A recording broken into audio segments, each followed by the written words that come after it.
बिस्मिल्लाहिर्रहमानिर्रहीम। खातिन हज़रात, मैं हूँ अख्तर अब्बास और आप सबको मेरा सलाम पहुँचे। मौसम बदल रहा है और गर्म कपड़े अब ज़ाहिर है बंद हो जाएंगे और ठंडे कपड़े निकल आएंगे। लेकिन मौसम गर्म हो या ठंडा, घरों के मसले नहीं बदलते। आज एक ऐसा मसला है जो हर दूसरे तीसरे घर में होता है और उसको ट्रीट करने पे आज हम बात करेंगे।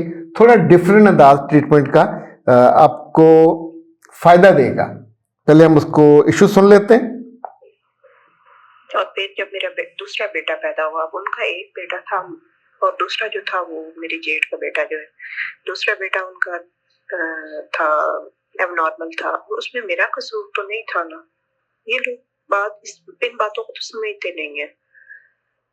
तो दूसरा बेटा मेरा जब पैदा हुआ भी वो 10 दिन का था तो उन्होंने मुझे अलग कर दिया, मतलब मेरा खाना अलग कर दिया और कहा कि इसने कहा है, पूरे खानदान में फैलाया कि इसने कहा है। हालांकि मैं कमरे में मामी से बेड से उठा नहीं जाता था। इसलिए मेरे बेटे की दफा में दूसरे बेटे की दफा मेरी तबीयत खराब थी। तो 10 दिन का मेरा छोटा सा बच्चा, और मैंने खड़े होके तो अपना नाश्ता बनाया और फिर उसी दिन मैं अपने मेके चली गई।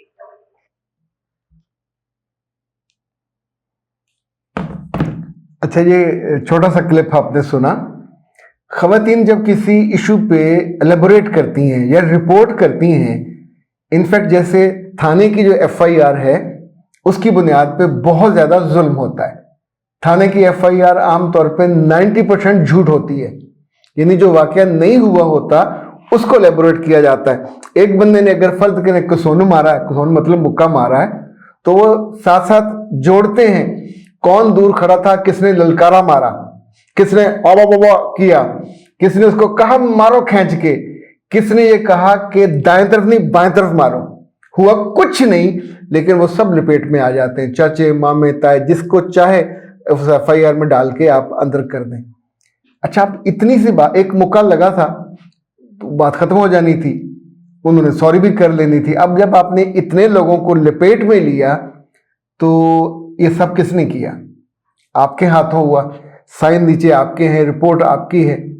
ख़वातीन जब किसी छोटी सी बात पे, हमने पिछले दिनों इस पर बहुत खुल के बात की कि हर बेटी को ससुराल में पहले बच्चे दूसरे बच्चे पर अपसेट होती हैं। अच्छा, अपसेट क्यों होती हैं? तवक्कुआत इतनी बड़ी हैं, वो पूरी नहीं हुई तो अपसेट हो गई। उस अपसेट होने में जो राहत मिली वो ज़ाया हो गई, जो नेमत मिली उसकी खुशी भी ज़ाया हो गई। अब आप स्टोरी जो घर रहे, अब इसमें 5 चीज़ें जो मैंने नोट की हैं, ये खातून खुद भी सुने और आप भी इस बात को सुनिए। उन्होंने कहा कि मेरा दूसरा बेटा था, इसका मतलब पहले आपका बेटा मौजूद था। अगर जेठ जिठानी देवर देवरानी का कोई बच्चा नहीं है परफेक्ट, कहीं एबनॉर्मेलिटी है, तो मेरे बच्चे कॉमन सेंस की चीज़ है। आप अपनी बात करो, आप उसको घसीट के ले आए हो, यानी उसमें आपका कोई कसूर नहीं है। आप भी जानते हो, सब कुछ जानते हैं। किसी को क्या तकलीफ है को आपको उसका हवाला देगा, तो उसका इल्ज़ाम जाएगा किसी पे नहीं जा सकता, ना उसकी बीवी पे ना उसके मियाँ पे। आप पे कहाँ से आ गया? सो आपने सिर्फ अपनी बात का वजन बढ़ाने के लिए एक गलत बात ऐड कर ली। फिर कहा कि मेरा जो दूसरा बच्चा था और 10 दिन का हुआ था, इसका मतलब 10 दिन तक आप ठीक थे, 10 दिन तक आपकी खिदमत वो लोग कर रहे थे, ऐसा ही है ना। 10वें दिन उन्होंने आपको अलग किया। ऐसा नहीं हो सकता कि आपने कहा, जो आपकी टोन है आपने डेफिनेटली इससे पहले कहा होगा और उन्हें लगा कि अब ये मौका है हम इसकी मुफ्त में खिदमतें करें, और शी वुडंट बी थैंकफुल। इस बात पे गौर रखिएगा। कोई किसी को पराठे का लुकमा तब खिलाता है जब अगला खाने वाला शुक्रगुजार होता है। जब बेबी की बर्थ होती है तो मेरे बच्चे ठंडा पानी नहीं दिया सकता, ठंडा दूध ही नहीं दिया सकता, ठंडी चीज़ें नहीं, ये कौन ख्याल करेगा? जिससे आप मोहब्बत करोगे, जिसका शुक्रिया आपने न करना नहीं है। अब आप समझते हो मैं रानी, मैं महारानी, ये सब मेरे नौकर और मुझे खिलाएं और पिलाएं। हो सकता है खिलाया पिलाया जा सकता है, पर अगर आप ओब्लाइज उनको करो, थैंकफुल हो, ये भी नहीं किया। तबीयत खराब थी, ओके। अब आपने कहा मुझे 10वें दिन, अब सोचिए कहानी का जो बिल्डअप है, मेरा खाना अलग कर दिया। आपका मियाँ उसी जगह था, अगर आप नहीं पका सकते तो मियाँ से कहते ले आते। आपने खड़े होकर पकाया, जहाँ लोग इकट्ठे रहते हैं, मियाँ बीवी दोनों, और फैमिली नहीं होती, वहाँ मेरे बच्चे, वो बेबी बर्थ के अगले दिन बच्चियां काम कर रही होती हैं। किसने करना होता है? वहाँ आप खुद ही होते हो। अब ये सिर्फ एक दिन ये वाकया हुआ कि आपने कोई नाश्ता वाश्ता बनाया होगा, अगले दिन आप मायके चली गई। अब इस बात को कितने साल हो गए, बट आपके दिल में वो जो पूरी कहानी है वो मौजूद है। और आप इस वक्त मुझे जब वो कहानी सुना रहे हो तो आपके दिल पे बोझ है, जख्म है। आप उसको जितनी दफा दोहराया आपने होगा अपनी माँ के यहाँ, अब्बा के यहाँ, फलां के यहाँ, फलां के यहाँ, एक बात होके गुजर गई। इस बीच में कहीं जिक्र नहीं है कि आप अपने बच्चे की शादी पैदाइश पे खुश थे।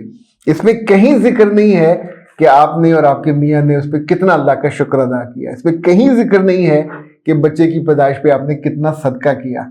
इस पर कहीं जिक्र नहीं है कि बच्चे का नाम आपने कितनी चाहत से रखा, और उसकी उस दुनिया में आने की जो मोमेंट है, जो फीलिंग है, माओ को तो बेटा वो फीलिंग ही नहीं भूलती।